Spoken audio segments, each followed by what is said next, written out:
Well, that doesn't look too good.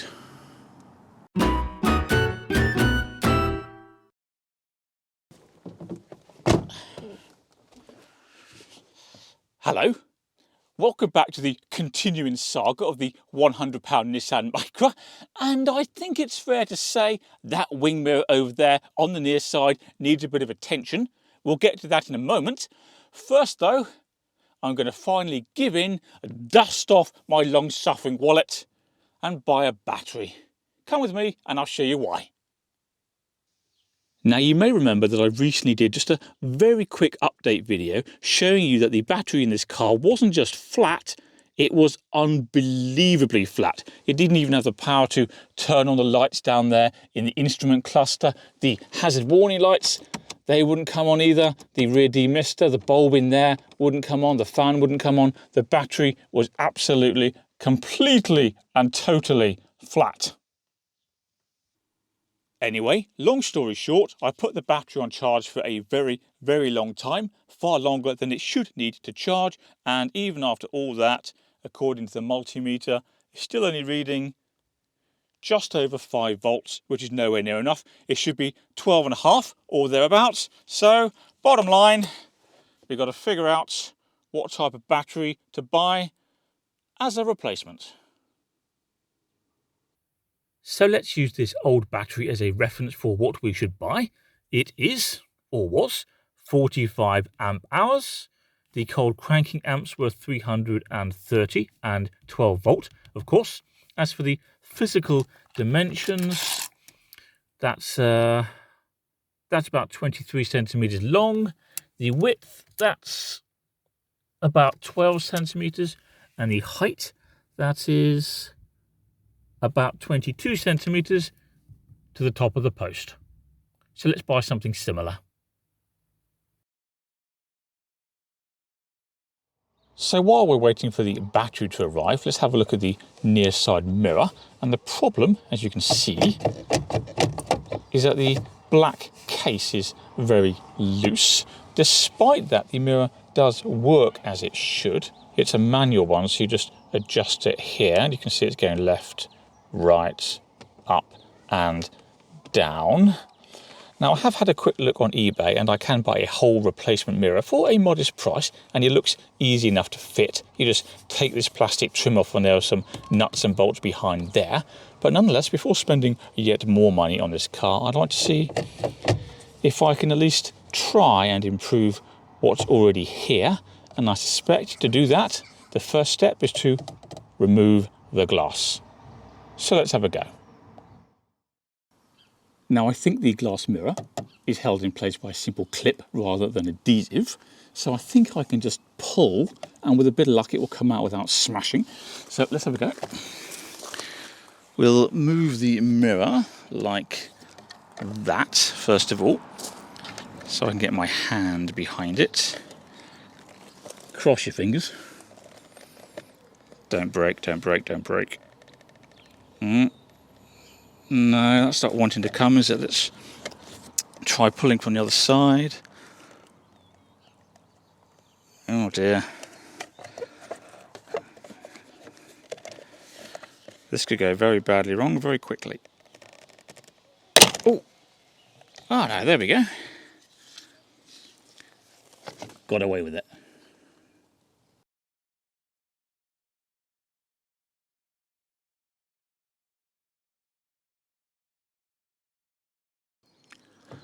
So this is the inside of the wing mirror, and straight away down there, where all the green mossy stuff is, I found this tiny little piece of black plastic that's broken off from somewhere, so that may be part of the problem. Let's for now just pop that on the dashboard, where it's safe. Now, I've also noticed, if you have a look here, can you see this curvy piece of plastic at the end of my pen, just about there? Well, when I shake the wing mirror, that piece of plastic lifts up like so, and it's a similar story elsewhere, down there in fact, where I can't get the camera. Now, there are no such issues on the off side of the car, where the wing mirror works perfectly. So what I'm thinking to try is to take some gaffer tape, stick down this piece of plastic and the same in there and see if that stops the wing mirror wobbling around. I don't know if it's going to work, but let's try anyway. So let's give the inside of the wing mirror a quick clean with a brush to give the tape the best possible chance of sticking. Awful lot of dirt in there. There we go. It's looking better already. And now grab the gaffer tape, which I have here, and pop it down there into position. And now I'm going to add a few more bits of tape and then we'll test it.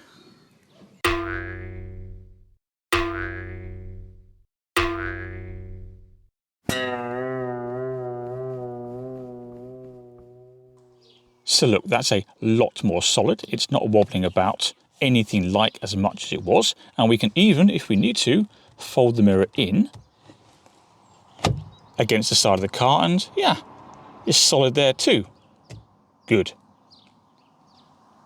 Let's put the glass back in.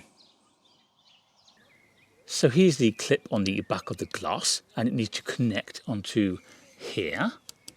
So let's have a go. And once again, it's cross your fingers time that we don't break something. Right, now I'm going to try and feed it on from that side first, and then give it a push. Oh, okay, that looks promising. Let's just see if it moves as it should. That way, that way, that way, that way. Yeah, good. Job done. So good news, the new battery has arrived.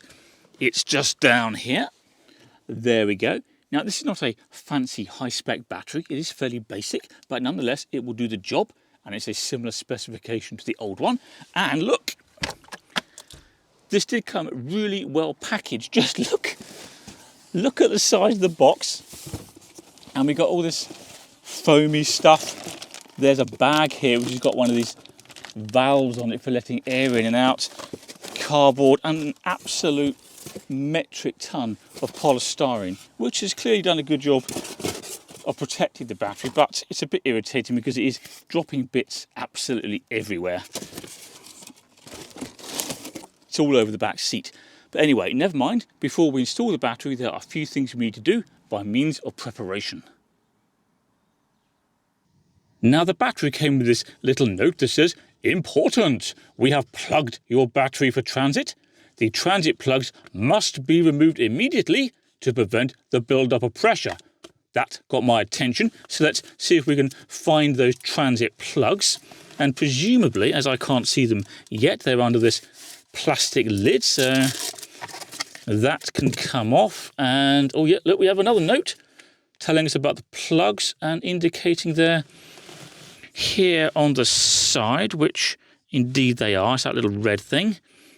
I can't get that off with my fingers, so pliers to the rescue, hopefully. Oh, these pliers are a bit big for this, aren't they? All right, got in there anyway. All right, and let's see if there are any others. Nothing there. Well, there's one. Look, on this side. Let's get in there with the pliers again. Pliers are working hard today. There we are. Any more? Nothing down that side. So I think we're okay plug-wise. And of course we have these little plastic protective caps on the positive and negative terminals. Nice handle. So, as far as I can tell, there's no reason we can't install the battery.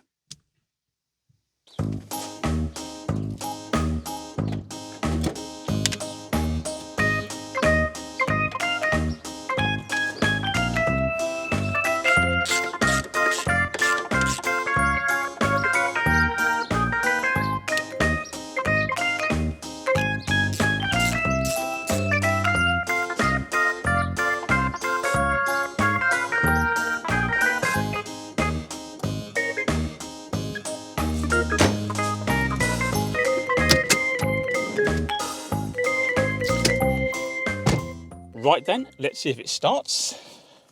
Don't need my seatbelt. Okay. Do need the key though. There we go.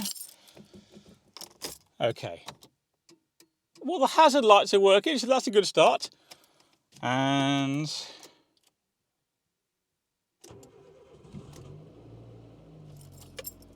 happy days. Come on, let's go for a quick run up and down the driveway. Now we know the mirror's not going to fall off. Oh, yes. Still doesn't want to go into reverse, though. Okay.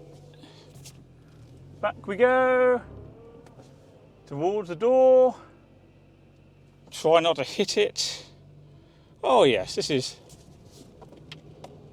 very satisfactory. Will you go into reverse? Ah! That's it. Okay.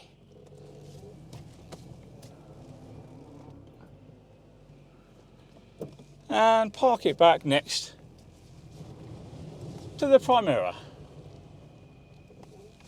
Good. Right, I'm just going to let the engine run a little while just to give the battery a bit of a charge.